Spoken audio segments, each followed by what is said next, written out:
Greetings sailors and welcome back to World of Warships and a gearing replay of mine from last week probably, I don't know, in the fairly near past. This is probably not the most amazing gearing game you're ever going to have seen, but I think it's more notable for me personally in that it's a gearing game in which I actually felt like I was getting the best out of the ship, and for some reason, ever since I first got the gearing way back when, I've just never really felt that comfortable in it. Somehow I've always just performed that much less well than in the Shima, at least in my head. And I'm not entirely sure why that is, but maybe part of it is that it is a quite a fat little boat compared to a lot of the other tier 10 destroyers, so it does eat damage maybe a little more easily than some of them, and therefore perhaps I haven't been as cautious as I should have been in the past and have just died too easily, whereas maybe in the Shima I just have had a different mindset. These days, however, I think there are some things that help this with the captain rework, particularly the fact that you don't have to give up any range on the torpedoes to use the to get the extra little speed boost from that captain skill anymore. These are the 16.5s as opposed to the 10.5s, which have a slightly better reload and do slightly more damage, but overall I think the 16.5s are probably the safer choice and probably the more flexible choice, just in that they just like that extra couple of kilometers of range really gives you a lot of options when it comes to all of the radar cruisers that you will meet, whereas 10.5 you're having to get a little uncomfortably close, and I think the slightly faster reload and the slightly more damage isn't really worth that 6 kilometers. Anyhow, we have lost a battleship to that Yang already, so yeah, there was a fairly safe bet that they were there, so I've popped out and started firing at them, and I'm hoping to get some of my allies to fire at them as well. There's not really a lot over here that could. I mean, there's me and the Slava pretty much. The Yang wouldn't have any shots from there, and the Kurfürst might, but they're probably more likely to be focused on other things. There's also an enemy daring over on this side, and our Yang, of course, cannot torpedo them. Hello, Sam. Are you starving to death? Poor lad. So I was thinking I would come over here and we could potentially gang up on the enemy daring together and thereby safeguard the A cap. But then somebody starts capping the B cap, and as the Yang isn't immediately trying to chase down the daring, which is probably sensible, I decided that I'm going to poke around the middle area some more, and I don't think I'll get any torpedo hits on the Yang, although you'd never know, but that's got to be one of the other two as yet unspotted destroyers that's capping B, so we'll see what that is. Now, this is definitely an instance where I was trying to be quite gunboaty, and I don't think I'd have been quite this aggressive in the Shima, although I've never really been afraid to use the Shima's guns. But the Shima does have, as with most of the Japanese destroyers, rather better gun arcs to work with, even if the rate of fire isn't great and the turret traverse is, frankly, terrible. The hitting power of those shells is nice, though. I mean, if you've ever underestimated the Shima's guns, or really any of the higher tier Japanese destroyers, then yeah, you can come a cropper. They can end up really hurting you, even if you're in supposedly a gunboat destroyer. You can see some of the that weird flashy glitch that's been happening in this current update. I mean, of all the graphical glitches that could happen, that one is fairly innocuous, I suppose. Anyway, it turns out it is the enemy Shima, and instead of just capping and backing off, they have ploughed straight through the cap. And that is an incredibly aggressive move, considering that they're next to a bunch of ships on the other side. And there we go, it's actually the Herdelio that manages to get the kill. And then the Yang, the enemy Yang, turns up once more, and so let's just keep plinking away. Although I do kind of want to not get into an extended engagement here, so I am going for that Shima's smoke. I mean, I could have popped my own, but that other smoke was so close, and the Yang was firing and so spotted for my eyes that I decided that, yeah, we'll just do this instead. and so therefore I can hopefully get some more damage off them without losing any more health myself. Now there's a couple of ships here, so we might as well recap. And the OA gang, of course, cannot torpedo us. We have meanwhile lost the A cap, however, so we'll have to watch out for stuff coming from that side.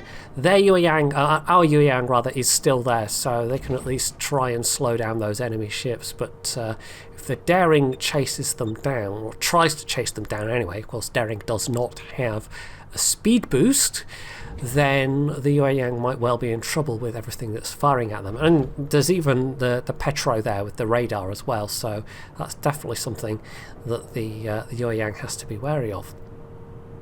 Anyway, we're about to get this cap, and seeing as how I have these long-range torpedoes with a relatively quick reload, I might as well dump some out, and hopefully I will land some hits, because so far it's just all been gun damage, pretty much. So there we go, not quite a minute and a half reload, and oh hello, there's the Yoshino. Let's put some out on them. It's not the fastest reload ever at this tier, but it's pretty competitive. I mean, they're not the highest damage torps. You're giving up a little bit of damage with these 16.5 kilometers torps. It's only like 1100 max damage compared to the 10.5s. And although the 10.5s would be just about in range here, there's plenty of circumstances, as I've said, where the 16s just give you that much more flexibility. And you don't quite gimp yourself in the way that you do when you're taking the long-range torpedoes on the Shima, for example. Because the Shima's torps, the 20-kilometer torps, or those Japanese 20-kilometer torps, which you find on Yoshino as well, will basically stick out like a lighthouse. Like those Yoshino torps that I just spotted from miles away. So, nice couple of hits there for torps, and even more Yoshino torps, that's fine, don't have to worry about those. I'm just going to hang around here and see if I can get some more torpedoes off at these guys. We've got the C cap, we've got the B cap, so it's kind of on the enemy team to make some kind of move here. But we are down a little bit on ships, so we'll have to watch out for that. We've just lost our third ship, and the enemy team's only just lost their second, so it's not like we're in any kind of runaway situation just yet, but yeah, we do have to be a little bit careful. It's one of those situations where it might actually be useful to have a mod that tells you the total health points of everybody, which has always felt a little bit like, in terms of playing the game, it's felt like a bit too much information, but in terms of narrating a replay, it might actually be kind of useful. So more torpedoes out. We'll see if I can get anything into that Conqueror. Captain Oddball, that does feel like it should be some kind of reference, but I don't know if it is. I'm usually quite good at spotting the super obscure references, at least in terms of sci-fi literature and sometimes sci-fi TV and just other random things, but yeah, if it's going to be like anime references, then I'm probably not going to get it. Sadly, however, the Conqueror, I think they were starting to turn already, and then they were able to spot those and just go through the gap, and it's not like these have been dropped at super close range, so yeah, they had plenty of time to react. These are not the fastest torpedoes ever. If you want torpedoes that are both fast and have a long range, you have to really play the Halland, but of course, those don't do a lot of damage. They are indeed the Swedish ticklers, as I like to call them. What is rather closer is this other Conqueror that looks like they are going to come around the lip of the island fairly soon, so I'm just going to move away a little bit. Concealment on this is pretty good, 5.6 kilometers, and that's almost as good as the Shima. You know, it's good enough to outspot a lot of things, including the Yueyang, which is a very similar ship, but just otherwise inferior. So yeah, we'll see, and I'm going to pop a smoke here as well so I can give the Herdilio some cover, although I don't know what their firing debuff range is. It might be that they are close enough that even with this smoke in between them and the Conqueror, they will get spotted anyway. It's worth a go. If it gives them a little bit of extra life, then okay, that'll be useful, but it looks like they're still spotted, so yeah, it might be that their gun caliber is just too big, because it's 11-inch guns on that thing, although they don't really feel like it, to be honest. The guns on the Dutch cruisers have been lackluster from the very beginning, and I guess it's supposed to, make up for the fact that you have this extra bit of firepower with the airstrike, but usually the airstrike is not something you get to use that often or effectively, so yeah, I don't know if it particularly does make up for it. Anyway, playing a little bit of a risky game there, but I got kind of lucky. I didn't take too much damage from that Conqueror. I really wanted to try and get my torpedoes out. It did also force them away from the cap for at least a little bit of time, so that's fine. We now do have petro radar to worry about though, but nobody seems to be particularly taking an interest right now, so I should be okay. Soviet radar usually doesn't last nearly as long as American or British radar, although you see the British radar a lot less often. But yeah, it's still not to be underestimated. It's just you can usually, you don't have to run away quite as hard is what I'm trying to say. You can usually disengage and not have to disengage quite as far or for quite as long. So the Conqueror has bailed out of, I presume, a plan to cap. So that's fantastic. We get to keep the points going in our favour for a little bit longer, but we have continued to lose ships, and there's still only 2 ships down. And at this point, despite the cap points, I was starting to feel a little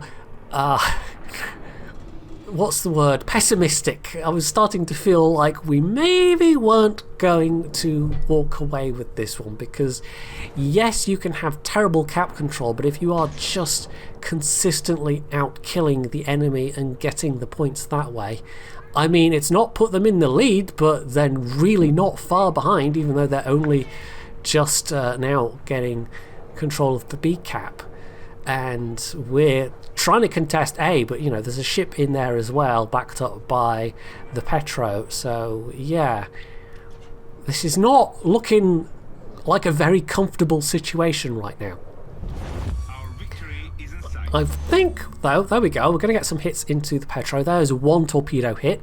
The petro is annoyingly strong. Very annoyingly strong, to the point where I had a battle the other day in the Yamato where I ended up bow on facing a petro, and it took so many hits to kill them. It got to the point where I was just getting overpens on their superstructure and bounces elsewhere, and they actually were able to come back from like 1,000 hit points, get a heal, and I had to hit them with several more salvos before they would go down. What is it, Sam? What? He's absolutely starving to death here, the poor boy. Aren't you? You just feel the need to interrupt me copiously. Thank you very much. Anyway, where was I? So, yeah, it looks like the Petro and the Slava were on track to take each other out. But of course the Petro won, of course. Not even the Slava can take down the Petro. It was actually a Yueyang torp that did it in the end. So, yeah, that just leaves these battleships in the middle for me to worry about. No idea where the daring is. The enemy team still hasn't capped C, which is very, very useful. They're only just now trying to. And so if we can just keep killing things, the fact that they have more ships hopefully won't matter. The enemy team is starting to seem like they've left it a bit too late to really move in and take control, despite the fact that they have outnumbered us for significant portions of this game. They haven't really tried to use that advantage in hit points and ships to then push the caps effectively. Meanwhile, I've been in a position where I've just been sailing in a circle back and forth between really the A cap and the B cap, and racking up, actually now at this point, a decent amount of damage in the process. So this Slava is just backing up, and there's definitely an element of RNG as to whether I can actually hit even a fairly stationary target or a slowly moving target from this angle, because of course there is that gap between the torpedoes, and you never quite know how it's going to go in terms of, you know, is it going to need to leave a nice ship-sized gap, or is it going to boop them on the nose, or who knows. So just to hedge my bets, I put out that second spread against the Slava as well, and now I'm moving into a position where I can hopefully put more torps out against these battleships that are now coming around from the sea cap, because although we are still in the lead, they now have 2 caps, and yeah, it wouldn't take much to put them ahead on points. So first lot of torps just missed the Slava. Let's see if the second lot will actually be more successful. We're also about to get torpedoes back again, so hopefully I can make a drop on ideally this Conqueror. They are lower health than the other Conqueror, so yeah, looking at the lower health Conqueror, then that would be very, very useful. And there goes the Slava, so nice. Oh, actually no, it's the it's the Shimmer that gets the Slava. One of my torps hit the Daring. I'd forgotten that happened. Yeah, that wasn't even aimed anywhere close to the Daring. The Daring just happened to be crossing laterally across the path of those torpedoes and was unable to dodge. So yeah, bonus kill.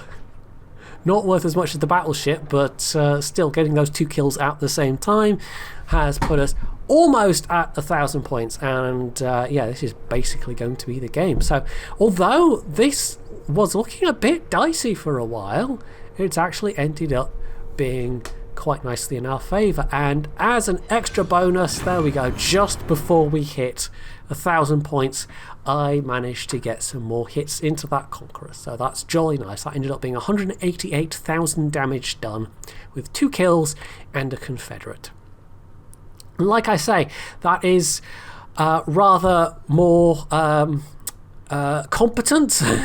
That's rather better than I usually manage in the gearing. And there we go, 2,900 of base XP overall, with that Hudalier actually coming in second place, so they obviously did pretty well as well. I kind of feel like our destroyers, me included in that game, ended up being the decisive factor as opposed to any of our other ships, although we did have a cruiser in second place. But yeah, the battleships were just kind of there for their battleships to shoot at, as cruel as that sounds.